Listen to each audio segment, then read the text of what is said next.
Hello my beautiful friends, and welcome back to my channel. For those of you who are new and just tuning in, thank you so very much for joining me.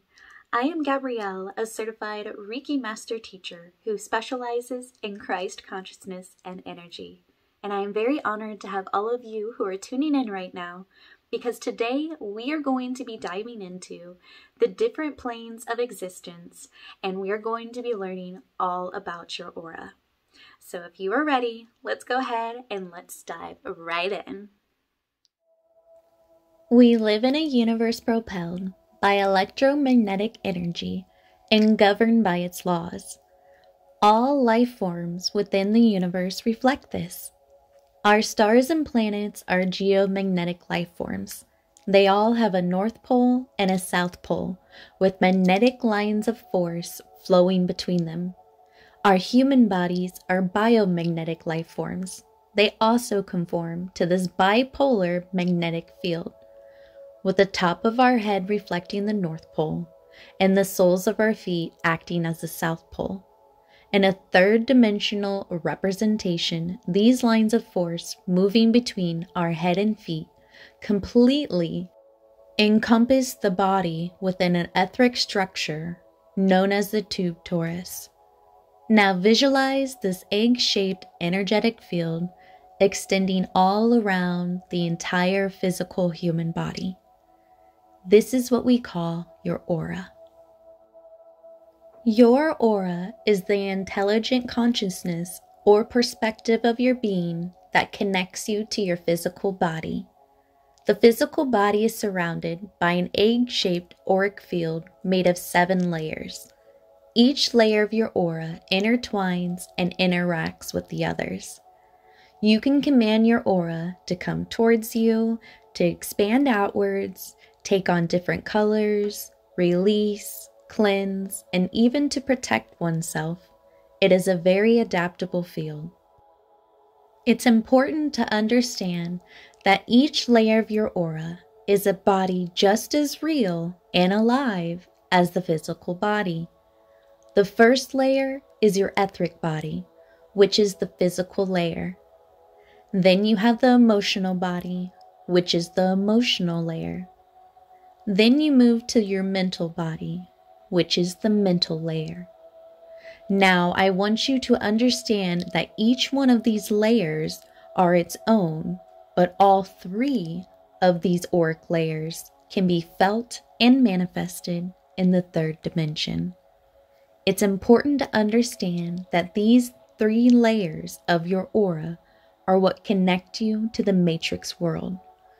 All 3 of these layers make up the characteristics, personality, and abilities that your avatar has while actively playing the game of life in the matrix. If you are not connected and in balance with any 3 of these layers, you will have limited access to the matrix world. Connecting with all 3 layers will help you have unlimited abundance, perfect health, creative flow, and your connections and relationships with others will be healthy and strong. Then we move to the astral body, which is the astral layer. This auric layer is found in the 4th dimension. The 4th dimension is the bridge between the worlds. I personally like to call it the crossroads because every night we all meet on the bridge in our dreams before crossing into the dream world or entering the multiverse. And then we have 3 different spiritual layers to our aura. We have the etheric template, the celestial body, and the Ketheric body. Now I want you to understand that each layer of our aura communicates with us differently through our senses and chakras. This is why it's important to understand how each layer of our auric field communicates with us. Understanding oneself will help you to understand the world around you and help you connect more naturally with others. The aura is Christ consciousness, which is present around each of us from birth and before birth as the fetus develops until around the time of your death. Usually just before death, only a narrow band of spiritual energy remains down the Ahara line, linking all the chakras in the center of the body. After physical death, no aura is detected because the Christ consciousness or soul no longer exists. According to the Egyptian god Ra, the entity in between reincarnations will remain in the body until the next incarnation commences a body appropriate for that density of experience. One of the preconditions for space-time incarnate existence is the form of a body complex, meaning you must have a body to operate in this world. I live in a body, you live in a body. Each body or vessel offers a vehicle for learning, movement, experience, and accelerated growth. Remember, you live in the body, but you are not the body itself. You are a soul that operates the body.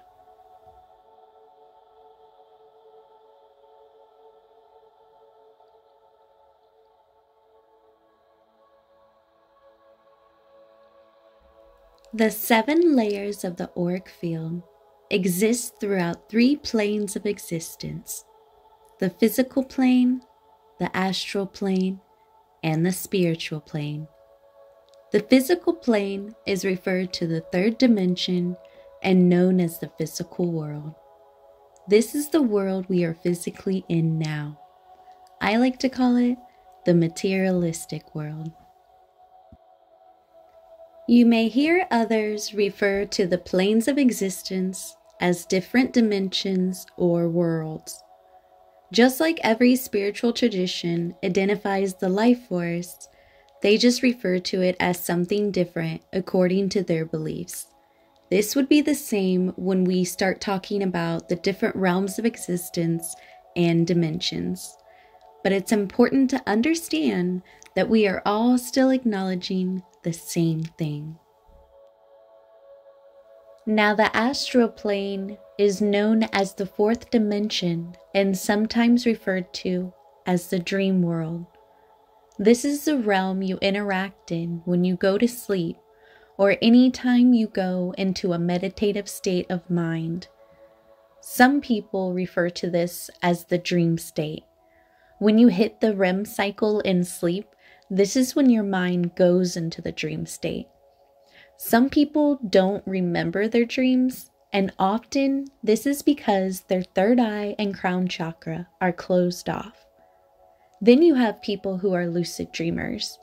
I am actually one of those people who are lucid dreamers, and lucid dreamers are still in control while they move about in the astral realm. So my body sleeps, but my mind does not. My mind is very much aware, awake, and alive while I am traveling throughout the different worlds. Now, it takes a lot of training and spiritual work and self-discipline of the mind to be able to become a lucid dreamer. But it is possible for anyone to become a lucid dreamer. I actually encourage everybody to write down their dreams every single morning when they wake up, anything that they freshly remember, any little color, scent, person, every little detail that you can possibly remember about your dreams. I would write them down and then reflect back on them in a meditative state, maybe about once a week or even more, depending on how quickly you are catching on to the different signs that you are picking up on, because our dreams communicate with us if we understand how to listen to ourselves. Because at the end of the day, we're all on the journey of self, and even how the universe communicates with us all depends on our understanding and perspective of oneself at that present moment of now.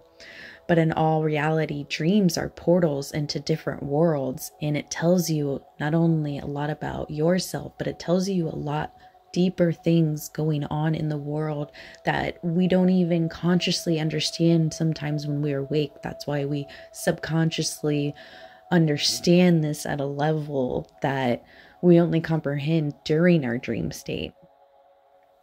Now, this is very important to understand and to be taken seriously, what I'm about to say.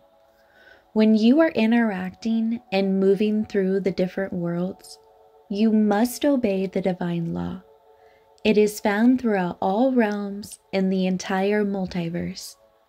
If you don't obey the divine law, you'll be locked out of those worlds and sentenced to a spiritual prison, or whatever the divine decides your final judgment to be. It is also extremely important to remember to protect yourself while moving around in the other worlds. If you wander too far from your body without being anchored into your vessel, an entity can walk into it and take over your body. This is why it takes training to become a lucid dreamer, and why not everyone chooses to open themselves to this level of understanding. When you open yourself to this level, you can also connect with guides, spirits, and even the dark entities and creatures wandering around and found in this world. So be mindful of who you interact with while in the other worlds, and always use your discernment. Most people don't realize that when you daydream, you are actually connecting to the astral realm. And you do this naturally. Most people don't even realize that they are moving from a different realm of existence into another. It's like breathing for us, something the body is designed to naturally do. When you start to think and imagine something, and your mind naturally wanders into a daydream, this is because our minds are designed to travel throughout the different dimensions. You just need to master your own mind so that you can become the master of your own reality. The spiritual plane is known as the fifth dimension and referred to as the spirit world. In the spirit world, you can connect with your higher self, archangels, ascending masters, interdimensional beings, or anyone trying to communicate with you, depending on your beliefs and how open-minded you are. Now, when you get into the 6 dimensions and above, this is when the spirit world breaks up into different realms. You have the Fey realm, angelic realm, and you even can gain access into the multiverse. But for the protection of those realms, only if I'm divinely guided, maybe I will create a video talking about the higher dimensions in this world. Because of these realms, this is why not everyone gains access into the spirit world. Now I want you to understand that just because you have been granted access into the astral plane doesn't mean you have gained access into the spirit world.